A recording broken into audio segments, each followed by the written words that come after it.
балалар?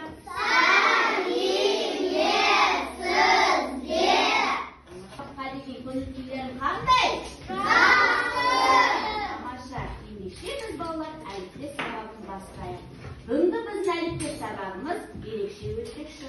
Енді сабақты бастамас бұрын сендермен біз қандаймыз деген психологиялық ахуалды өткізгім келіп тұр.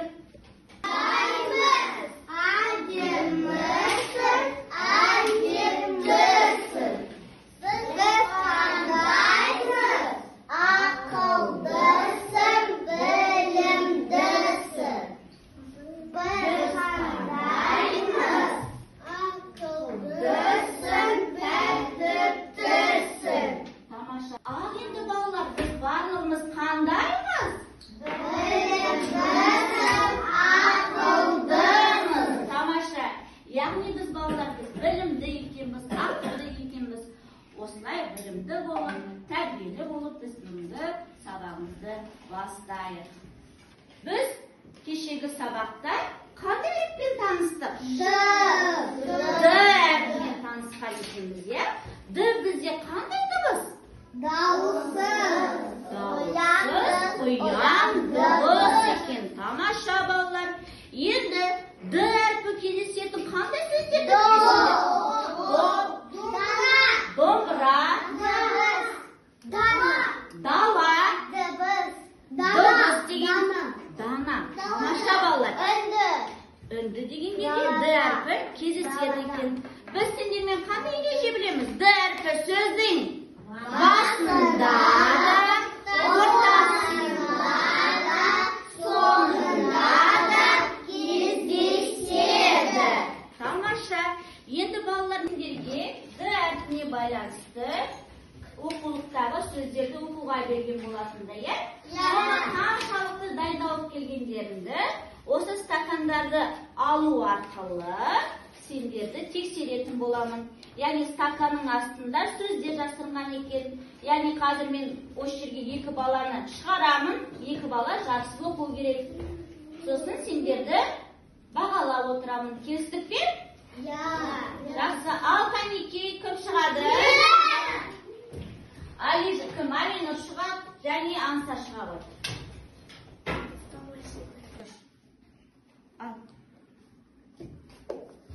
Дос.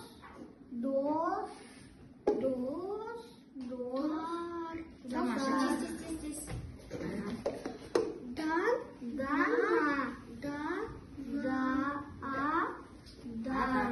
Келіс, тез.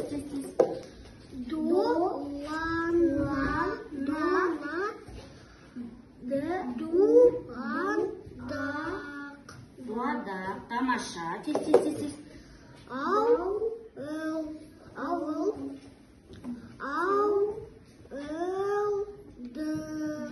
Қандай сөз? Ауылда. Тамаша, тез.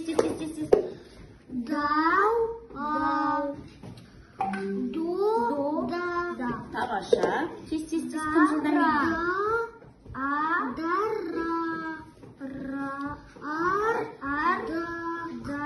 Ардақ. Тамаша.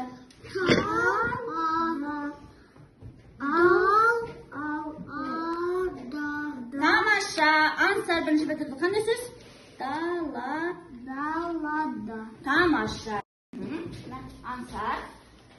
Кел. Жанейля.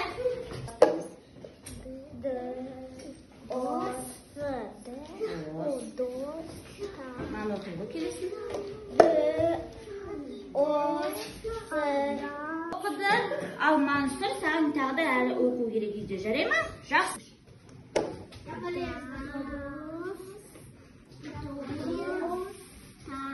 Тамаша.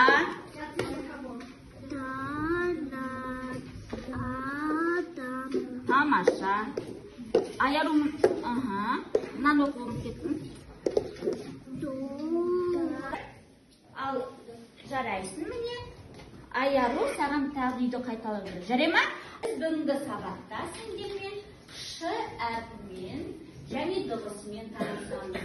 Және де Ш әрпі қандай сөздерде кездесетінін, қай сөздің қай жерде кездесетінін біз білетін боламыз, иә? Ал балалар, енді сендер маған балалардың көмегімен жасап бере қойыңдаршы. Міне мұғалім болдым. Тамаша, өте жақсы. Бұл дыбысты айтқан кезде өкпеден шыққан ауа кедергіге ұшырап, ауа қысылып шығады. Кәнеки бәріміз бірге айтайықшы.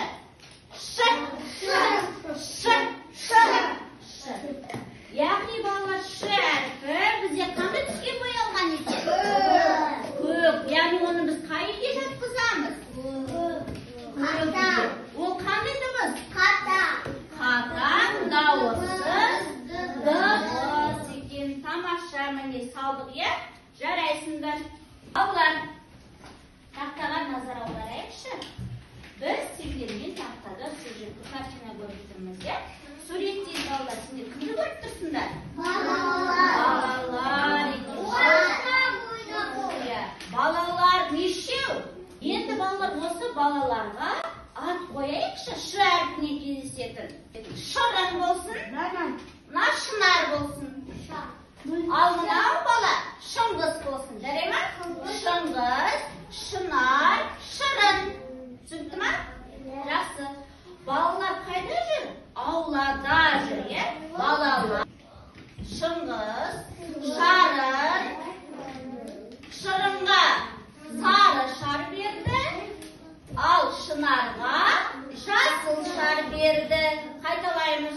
Шыңғыс шырынға сары шар берді, ал шынарға жасыл шар берді. Балалар қуанды. Тамаша балалар. Яғни біз осы сюжет бойынша әңгіме құрастырдық.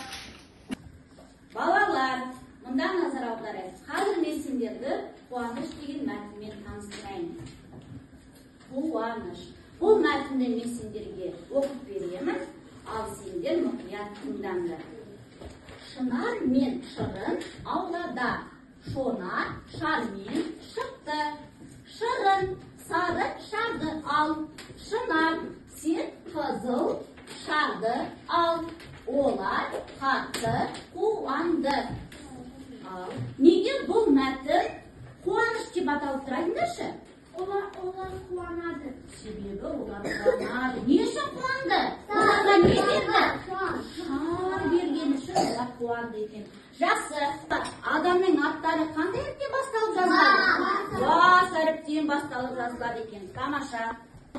Ал балалар, енді ш әрпіне байланысты сөздермен танысайық. Мен сендерге оқып отырамын, сендер менен қайталап айтып отырасыздар. Келістік пе? Аш, шаш, шар, шара, шан, шашу, шырша, шырмауық. Яғни балалар, мына жерде ш әрпі сөздің басында кездесетін қандай сөздер тұр мына жерде? Шар дегенде ш әрпі сөздің басында кездесіп тұр. Шан дегендегі ш әрпі басында кездесіп тұр. Ал ортасында кездесіп тұрған бар ма? Ортасында кездесіп тұрған не? Шу. Ш әрпі үндерден ортасында кездесіп тұр. Ал сөздің соңында кездесіп тұрған ш әрпі сөз бар ма? Қайсы ол? Шаш. Шаш дегенде ш әрпі сөздің соңында кездесіп тұр. Балалар, енді қараңдаршы. Қуаныш деген мәтін неше сөйлемнен тұрады екен? Сондай күштісіңдер сендер. Енді ең соңғы сөйлемді қараңдаршы. Неше сөзден құралып тұр? Үш сөзден құралып тұр екен. Олар қатты қуанды. Тамаша. Ілмек, екінші ілмек, үшінші ілмек. Тамаша. Ашып, ш әрпін әдемі етіп жазайық. Өте жақсы, жарайсыңдар балалар. Тамаша, әдемі етіп жазамыз. Жазамыз әдемі етіп. Тамаша. Жазған кезде партаға жатып алмаймыз, дәптерімізді көлбей қоямыз, денеміз тік, кәнеки балалар. Әдемі етіп жазайық. Ш әрпін басып жазыңдар. Партаға жатпаймыз. Ал балалар, енді шырмауық деген сөзді буынға бөлейікші. Неше буын? 3 буын. Ал балалар, тақтаға назар аударайық. Сендер шашақ болған жасындар, е? Сендермен тіл ұстарту жұмысын жасап жүрейін. Қазір мен не деп айтамын, сол сөзді қайталайсыңдар. Келістік пе? Ал мұқият тыңдаймыз. Ша-ша-ша, мынау аша. Шу-шу-шу, орман шу-шу. Кім айтып бере алады? Мен. Аша-ша. Мынау Аша. Шу-шу-шу. орман, іші, Шу-шу. тамаша.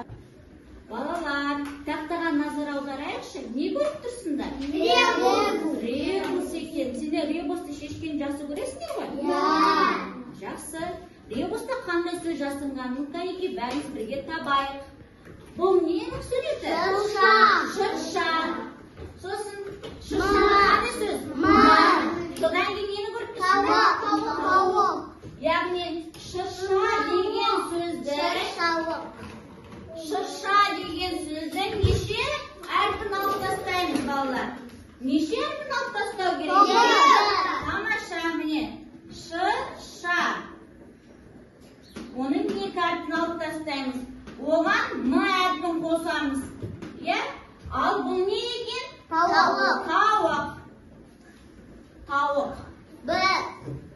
Тауық. Тауық деген сөз неше әрпін алып тастаймыз?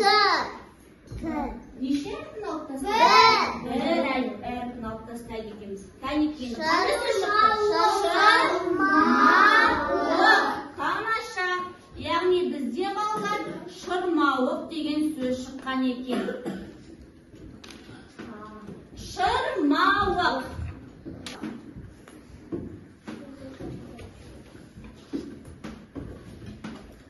Арам. Шөп. Ал шырмауық, арам, шөп. Сөйлеміміз неше сөзден құралған? Неше сөзден құралған? 3 сөзден құралған екен. Жақсы. Ал енді балалар, енді ш әрпі қандай сөздерде кездесетін? Қазір білейік. Мына суретке назар аударайық. Бұл не? Шай. Шыжым. Шабан.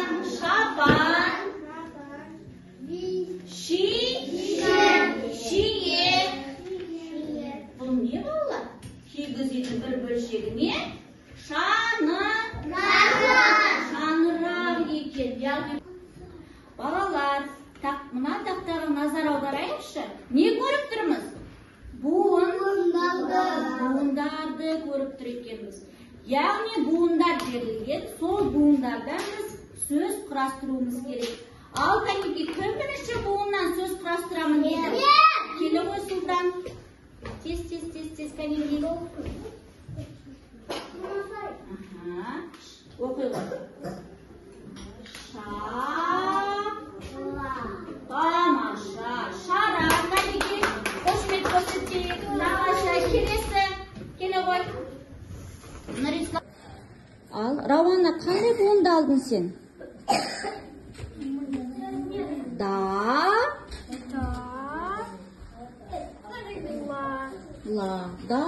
Ла деген сөз шықты. Буынға бөлшкен екен? Екі буын. Тамаша. Ал, Рауанаға қошемет көр. Ал, Нұрислам, қандай сөз шығарайын деп тұрсың? Кәнекей, оқи қош. Қандай сөз шықты? Мата. Тамаша. Буынға бөлші мата деген сөзді. Жарайсың. Неше буын? 2. Жарайсың. Ал, Айдария, қандай буынды алайын деп атсың? Қандай? Маңғырыш? Қандай сөз шықты? Тарақ деген сөз шықты. Буынға бөлші, кәнекей. 2 буын.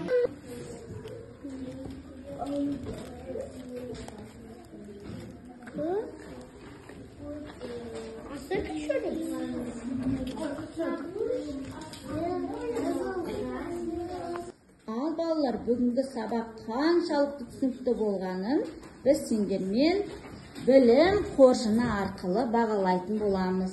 Егер сендерге барлығы түсінікті болса, маған бәрі түсінікті болса, асықты көк қоржынға саласыңдар. Ал егер менің сұрағым бар болса, қызыл асықты қызыл қоржынға саласыңдар. Мен сабақты түсінбедім, яғни сары асықты сары қоржынға саласыңдар. Ал кәнекей балалар, сабақ қаншалық түсінікті болғаны? Тамаша, барлығына түсінікті болды деп ойлаймын, е?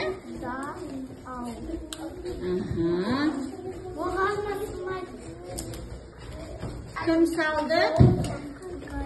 Тамаша, кәнекей.